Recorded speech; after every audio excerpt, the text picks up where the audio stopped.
Olá, servidor federal, tudo bom? Laio Martins, você está aqui no meu canal. Quero agradecer a todos que estão aqui inscritos no canal e também os nossos clientes espalhados aí por todo o Brasil, os nossos queridos servidores federais, carinhosamente chamados lá no grupo de ciapeiros, né, no nosso grupo, que está aqui o link, é o link 2, se você deseja participar, clica na descrição do vídeo, vai gerar um pedido, né, uma autorização, eu vou lá e vou conceder a sua entrada. Se você já participou, deseja voltar, vez ou outra a gente abre o grupo para saber a opinião de vocês, tirar dúvidas e vocês também mutuamente se ajudarem lá com informações necessárias. Afinal de contas, o correspondente ele não sabe do que se passa nas minúcias do órgão e nem deve ser o principal foco do correspondente. O principal foco do correspondente é entender o mercado de crédito consignado, trazer as informações para você, as melhores orientações financeiras e assim contribuir para que você possa tomar a decisão correta, escolher a melhor opção de crédito. Então, a gente traz aqui as informações de forma resumida, objetiva, para que você possa compreender da melhor maneira possível, tá? O tema do vídeo de hoje é sobre a queda da Selic e, infelizmente, existe uma relação que fazem, né? Geralmente, quando está prestes ali até a reunião do Copom, a mesa diretora ali do Banco Central se reúne para poder ver se vai reduzir ou aumentar a taxa, vem numa sequência de baixa de 0,5 toda vez, né? E caiu agora de 11,25 para 10,75. Ela voltou à taxa que ela já teve no ano de 2021. Porém, a Selic chegou nesse mesmo ano de 2020 para 2021, eu vou mostrar aqui no gráfico para você, a 2%. E os bancos fizeram renovação das carteiras, ou seja, das suas carteiras, dos empréstimos que vocês têm servidores, durante esse tempo, né? Até quando a taxa estava ali nova, os bancos continuaram renovando seus contratos e baixando a taxa de juros. Hoje, para você ter uma ideia, os bancos estão praticando a taxa de portabilidade ali na casa de 1,5, 1,6 e eles não reduzem, até agora não houve redução. Existe um ou dois bancos que estão ali trabalhando com taxas mais baixas, mas que não equipara, ou seja, não chega nem perto das taxas atuais dos contratos dos servidores, ou pelo menos da maioria dos servidores que renovaram nesse período. Então, teve instituição financeira que baixou ali o contrato, a taxa de juros do contrato dos seus clientes, né, para 0,8, 0,9, 1%. Eu já vi contrato com 0,5, inacreditável, mas quando eu olhei e vi 0,5, 0,6. São contratos que ficaram presos naquele banco com 40, 50 parcelas pagas. Eu já falei sobre isso aqui, expliquei detalhadamente como funciona isso em vídeo aqui no meu canal. Vou deixar no final para você que tem interesse em saber o porquê você não consegue. E tem gente que tenta fazer uma renovação interna ali no banco e tal, mas é difícil. Então, se você ficou preso nesses bancos, a sua parcela ficou presa, talvez a solução seja você quitar ali as últimas parcelas, se você tiver condições, para você liberar aquela margem e aí sim positivar a tua margem e fazer um consignado com toda aquela margem no prazo maior. Então, se você já tem 50 parcelas pagas de um contrato com taxa de 0,6, 0,7, tenta solicitar o saldo devedor e pagar você o boleto para que sua margem seja liberada, porque não existe outra forma, devido à taxa média de portabilidade praticada pelos bancos ainda estarem muito elevadas, a maioria dos contratos dos servidores federais. Bom, então aqui a gente tem esse gráfico, né? Aqui nós temos a evolução da nossa taxa Selic desde 2021, de janeiro, 21 de janeiro de 2021 até 1º de fevereiro de 2024. Lembrando que a última movimentação ontem fez a taxa Selic cair, ontem na reunião, a última reunião do Copom, do Banco Central do Brasil, caiu para 10,75. Então ela não é mais 11,25, né? Aqui tem mais uma queda para 10,75. Ela ficou na altura dessa aqui que foi em 2022, tá? Março, dia 3 de fevereiro de 2022, a taxa Selic estava em 10,75. Hoje ela volta para 10,75. E o que é a taxa Selic? Por que ela não tem essa relação causa e efeito como muitos dizem por aí? Caiu a taxa Selic. Muitos servidores mandaram áudio para mim de correspondentes dizendo: a taxa Selic caiu, vai baixar juros, vai voltar, se possível, fazer portabilidade. Não é assim, pessoal. Mais uma vez, no final, eu vou deixar um vídeo onde eu explico isso detalhadamente. A taxa Selic é a taxa base, a taxa mãe, né? A taxa que norteia os juros do nosso Brasil. Por quê? Ela diz o quanto vale o nosso dinheiro, né? Para que você possa emprestar, o quanto você vai poder lucrar, possivelmente, ou pelo menos direcionar o quanto vai valer esse dinheiro até o final do ano. Então ela é a taxa base, ela vai nortear como vai caminhar o mercado de crédito do nosso Brasil. Desde o crédito consignado, como é o assunto do nosso vídeo, empréstimo, as operações, as diversas operações como empréstimos consignados, contrato novo, né? A taxa de juros caiu. Então, uma aplicação da Selic vai ajudar você a tirar mais dinheiro com a redução. Se houver a redução por parte dos bancos, tem que haver uma resposta, porque se você faz com que essa taxa Selic ela caia, mas não há uma resposta econômica, ou seja, o mercado não responde, ou seja, se há uma redução na Selic, né, e está acontecendo essa redução tímida, é meio que forçada ali, sempre 0,5, mas não existe uma injeção, uma confiança, né, para a liberação de crédito no mercado brasileiro, a inadimplência continua a subir, as projeções em relação ao fiscal, a política fiscal, continua ainda a passo de tartaruga, a desconfiança em relação aos investimentos no Brasil também não sobem, então tende a cair ou tende a ficar estagnado, meio que o resultado dessa queda da Selic não começa a aparecer. E é isso que eu quero explicar para você. Não é uma coisa rápida. Aconteceu queda na Selic, vai se liberar crédito facilmente. Não é assim.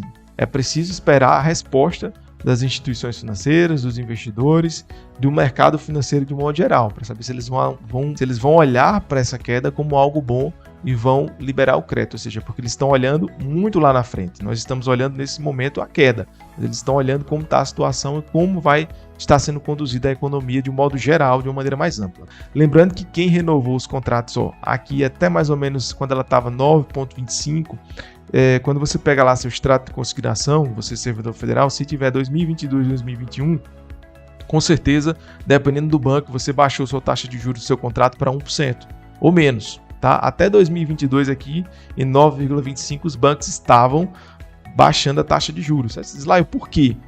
Os bancos, nesse momento, mesmo com 9,25, reduzir a taxa Selic por parte desses bancos era algo otimista. Havia-se uma previsibilidade mais otimista acerca do futuro. Então, por isso que eles estavam ainda nesse período aqui. Você consegue ver contratos que foram renovados em 2022 com taxas lá embaixo, certo? A partir daqui começou a subir, certo?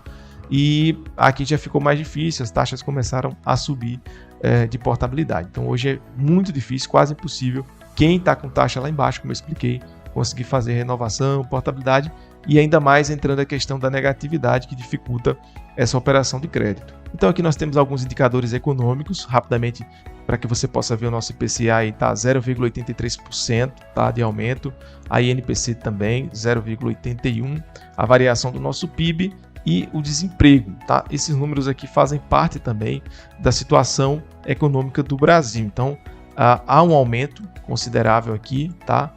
Uma pequena variação do PIB, que também tem que ser atrelado à questão do gasto público. Então, se o país produz riqueza, mas ele gasta rapidamente, é a mesma coisa de um pai de família que ganha muito dinheiro, né? Conseguiu um bom emprego, passou um determinado concurso, ou um empresário que está ganhando bem, mas está gastando também muito. Então, no final das contas, vai meio que empatar ou apenas ter um pequeno superávit ali, né? Vai ter apenas pequenas sobras financeiras. Isso não vai trazer segurança, por exemplo, para que alguém faça um investimento na empresa dessa pessoa, ou se tratando de um pai de família, uma pessoa física, se ele chega para pedir dinheiro emprestado, você vai pensar na capacidade de pagamento dele. Será que ele vai ter condições de me pagar se ele está sobrando tão pouquinho do salário dele? No Brasil não é diferente. Aumenta-se a escala, claro, resguardadas as proporções aqui das complexidades de uma nação, de um país. O país consegue emitir moeda, mas isso inflaciona as coisas também. Mas no Brasil não é diferente. Se o Brasil tem uma produção interna considerável, as pessoas estão tendo que produzir mais para poder ganhar mais, né? Visto que o juros está alto no Brasil, então a demanda muitas vezes não corresponde, acaba tendo prejuízo nesse sentido. Mas se as pessoas não estão com dinheiro para poder comprar, né, se o mercado não está respondendo, então isso não é um aumento saudável, né? E se, atrelado ao PIB, o governo começa a gastar, achando que pelo fato de estar acontecendo a produção, mas não está tendo, as pessoas não estão tendo dinheiro para comprar aquele produto. Então, se o governo não presta atenção nesses indicadores, maqueia tudo isso e começa a gastar, o que vai acontecer é que a política fiscal não vai passar confiança para que haja investimento de fora, para que haja produção de emprego, geração de riqueza e também aumento para os servidores federais. É isso que eu venho falando. É necessário ter um compromisso também com a responsabilidade fiscal para que haja uma segurança de investimento no Brasil, uma arrecadação saudável, não através só de aumento de impostos, porque sofre todo mundo, eu, você, e a gente sabe que isso tem uma queda, né? Se você começa a subir o imposto, as pessoas começam ou a desistir de empreender, ou começam a sonegar. E aí como é que vai fazer com os aumentos que foram dados? Inflacionar as coisas. Então, se você ganha um aumento ali de 300, 500 reais no seu salário, dependendo da porcentagem que receber, esse aumento que você recebeu, ele pode rapidamente perder seu valor monetário. Basta acontecer erros na condução da economia brasileira, que o aumento que foi dado vai por água abaixo, né? Você acaba perdendo o poder de compra rapidamente em 6 meses, 1 ano. Então é preciso cuidar desse lado também. Só para encerrar, para você ter uma ideia, o Brasil se manteve como o país com o segundo maior juros real do mundo após corte, né? Fica aí apenas atrás do México. Então o Brasil ele tem um juros de 5,90, tá? Era 5,95, esse é o juros real, agora com a taxa Selic, né? A taxa teto de juros do nosso Brasil de 10,75, joga o juros real para 5,90. A mais alta, que encabeça esse ranking de 40 países, é a do México com 7,46, seguido da Rússia e Colômbia e Turquia. Então o Brasil aí é o segundo país com a maior taxa de juros real entre esses 40 países que fizeram parte aqui, não tem a relação completa.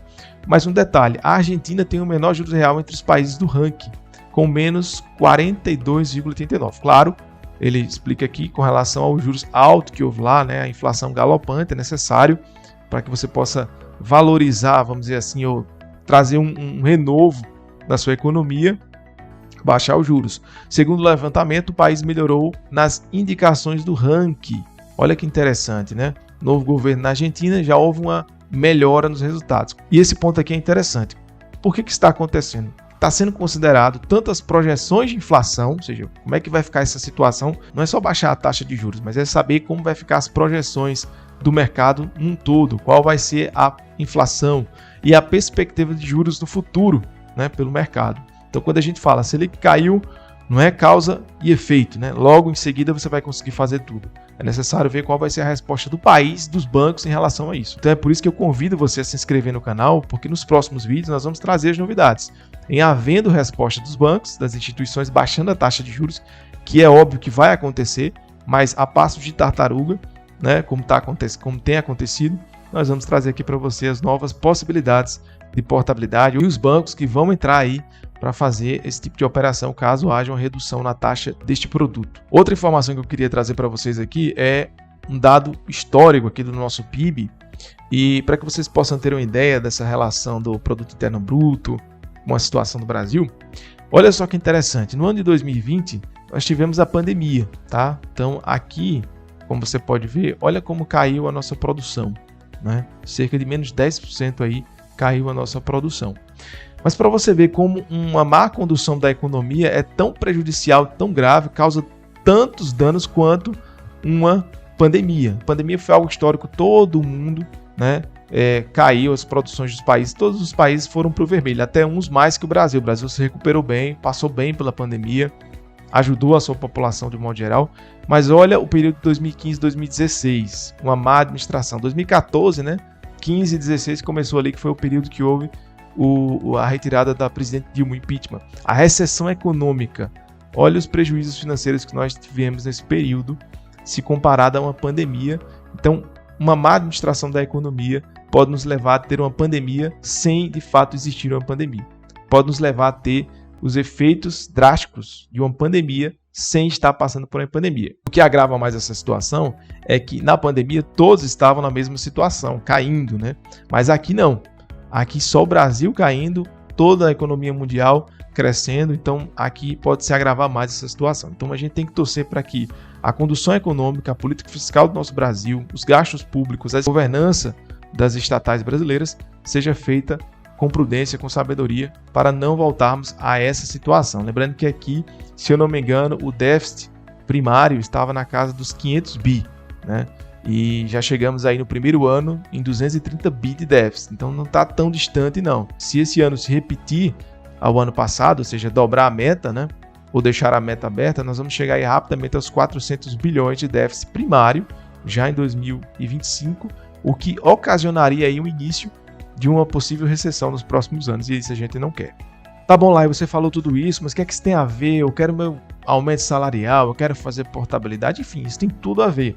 Tá? Eu falei de forma resumida, direto ao ponto, para que você possa compreender que não é só a taxa Selic cair, mas é necessário o mercado responder. E para que o mercado responda, ele vai olhar não só para esses índices que eu citei aqui rapidamente, mas para diversos. Então é isso que a gente torce para que as coisas melhorem. Se esse conteúdo de alguma forma ajudou você a compreender melhor essa situação, deixa o like, se inscreve no canal. Vai ser um prazer tê-lo como cliente. Assim que obtivermos qualquer informação sobre o aumento salarial, uma informação de fato importante, relevante, a gente traz aqui para você. Por enquanto, a ideia é de que não vai ter reajuste salarial esse ano para o servidor federal, mas apenas dos auxílios para quem está na ativa, ou seja, aposentados e pensionistas não vão ter.